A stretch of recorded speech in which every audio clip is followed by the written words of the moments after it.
Tea coffee குடிக்கிறவங்களுக்கு காலையில் கொஞ்சம் changes பண்ணி நம்ம குடிக்கணும்னு நினச்சிங்கன்னா கண்டிப்பாக இந்த ப்ரோட்டீன் பவுடர் ரெடி பண்ணி வச்சுக்கோங்க.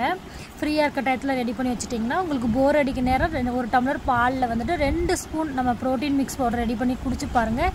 டேஸ்ட் எல்லாத்துக்குமே ரொம்ப பிடிக்கும். வாங்க இந்த பவுடர் எப்படி பண்ணுன்னு வீடியோக்களை பார்த்துடலாம். கடாய் எடுத்துக்கோங்க. ஃபஸ்ட்டு அடிகனமான இருக்க கடாயை யூஸ் பண்ணிக்கோங்க. எப்பயுமே நம்ம ரோஸ்ட் பண்ணுறப்ப கொஞ்சம் அடிகனமான பாத்திரம் தான் யூஸ் பண்ணணும். அடிக்கணமான ஃபஸ்ட்டு நல்லா ஹீட் பண்ணிக்கோங்க. பாத்திரத்தில் ஹீட் பண்ணிவிட்டு அதுக்கப்புறம் சிம் பண்ணிக்கோங்க. கடாய் ஹீட் ஆகிடுச்சு. இப்போ நம்ம சிம் பண்ணிக்கலாம். இது வந்துட்டு 250 ml கப்பு. இந்த கப்பால் ஒரு கப் அளவுக்கு தான் நான் முந்திரி எடுத்திருக்கேன். இதை ஆட் பண்ணிக்கிறேன். நல்லா அடுப்பை சிம் பண்ணிவிட்டு ஸ்லோ ஃப்ளேம்லேயே ரோஸ்ட் பண்ணிக்கலாம். ரொம்பவும் நீங்கள் ரோஸ்ட் பண்ணால் நம்ம அரைக்கிறப்ப ரொம்ப ஆயிலி வந்துடும். அதனால் பார்த்து ரோஸ்ட் பண்ணிக்கோங்க.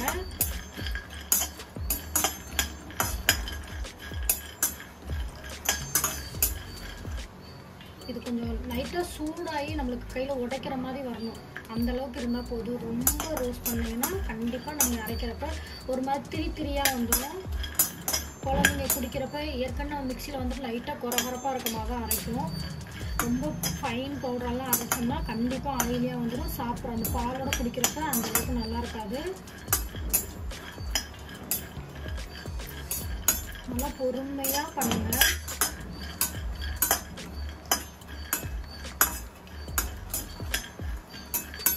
குழந்தைங்களுக்கு நட்ஸாக கொடுத்தா கண்டிப்பாக சாப்பிட மாட்டாங்க. அதுக்கு நம்ம பாலில் 1 ஸ்பூன் 2 ஸ்பூன் கலந்து கொடுத்துட்டோம்னா கண்டிப்பாக அவங்க காலையில் ஸ்கூலுக்கு போகிறப்ப குடிச்சிட்டு போயிடுவாங்க.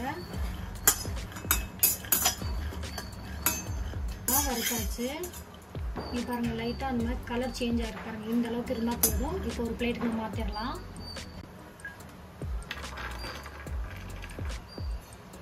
முந்திரி எந்த கப்பால் நீங்கள் மெஷர்மெண்ட் எடுக்கிறீங்களோ அதே கப்பால் வந்துட்டு பாதாம் ஆட் பண்ணிக்கோங்க.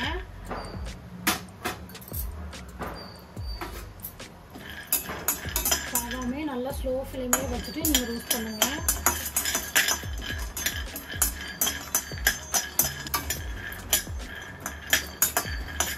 இப்போ தான் கை பொறுக்கிற சூடே வந்திருக்கு.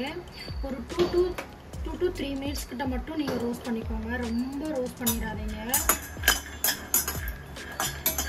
உங்களுக்கு பாதாமும் நல்லா ரோஸ்ட் ஆகிடுச்சு. இப்போ ஒரு பிளேட்டுக்கு மாற்றிடலாம்.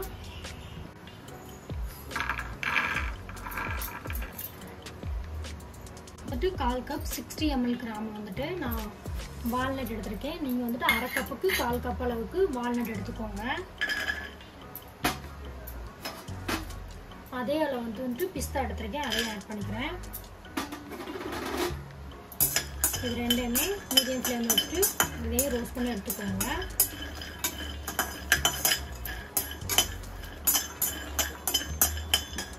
இதுவுமே ரோஸ்ட் ஆயிடுச்சு. நல்லா இந்த மாதிரி கையில் சூடு வர்ற மாதிரி இருந்தால் போதும். ரொம்ப ரோஸ்ட் பண்ணிடாதீங்க. இதையும் ஒரு பாத்திரத்தில் மாற்றிடலாம்.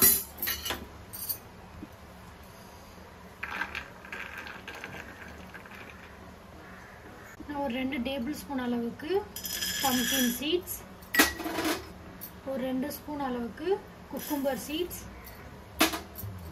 வாசனைக்காக ஒரு 4 ஏலக்காய் வச்சுருக்கேன். அதையும் ஆட் பண்ணிக்கிறேன். இதுவும் லைட்டாக ரோஸ்ட் பண்ணிக்கோங்க. நல்லா நம்மளுக்கு தொட்டு பார்த்தா சுடணும். அந்தளவுக்கு இருந்தால் போதும். ரொம்பலாம் ரோஸ்ட் பண்ண வேண்டாம். அடுத்து மீடியம் ஹீட்லேயே வச்சுக்கோங்க.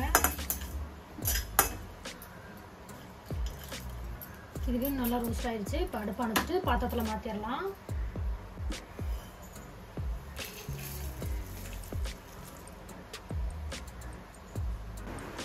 நம்ம எல்லாத்தையும் நல்லா வறுத்தாச்சு. இது நல்லா ஆறணும். ஆறினதுக்கப்புறம் தான் நம்ம மிக்ஸி ஜாரில் போட முடியும்.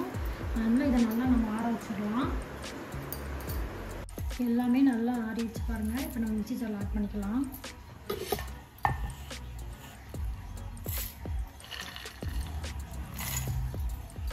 நம்ம இதை அரைச்சி எடுத்து வந்துடுவோம். அவ்வளோதான், அரைச்சி எடுத்து வந்தாச்சு. இப்போ ஒரு பிளேட்டில் கொட்டிக்கோங்க.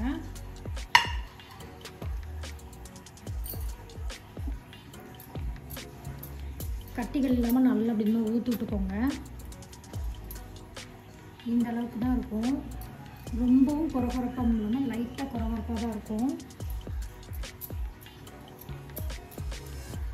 நம்ம பிஸ்தா ஏலக்காய்லாம் ஆட் பண்ணிக்கனால அந்த பிஸ்தாவோட கலர்ஸ் வந்து நல்லா தெரியும், க்ரீனிஸாக பார்க்கவே அழகாக இருக்குது. ஏலக்காயோட ஃப்ளேவர் இருக்கும், ஆளவே தூக்குது. அவ்வளோதாங்க, நம்மளோட நட்ஸ் பொடி ரெடி ஆயிடுச்சு. இதை பாட்டிலில் போட்டு நம்ம ஸ்டோர் பண்ணிட வேண்டியதான். வந்துட்டு கிளாஸ் பாட்டில் தான் எடுத்திருக்கேன். நல்லா வாஷ் பண்ணிட்டு நல்லா ட்ரை பண்ணிடுங்க. வெயிலில் கூட நீங்கள் காய வச்சு கூட எடுத்துக்கோங்க. இது கிளாஸ் பாட்டிலில் ஸ்டோர் பண்ணி ஃப்ரிட்ஜுக்குள்ளே வச்சுருங்க. அவ்வளோதாங்க, சூப்பரான ஒரு நட்ஸ் பொடி நம்மளுக்கு ரெடி ஆயிடுச்சு. இப்போ ஒரு கப்பில் நல்லா சுட சுட ஒரு பால் உங்களுக்கு எந்த அளவுக்கு பால் வேணுமோ, நான் வந்துட்டு இன்றைக்கி வந்துட்டு 1 டம்ளர் பால் தான் எடுத்திருக்கேன்.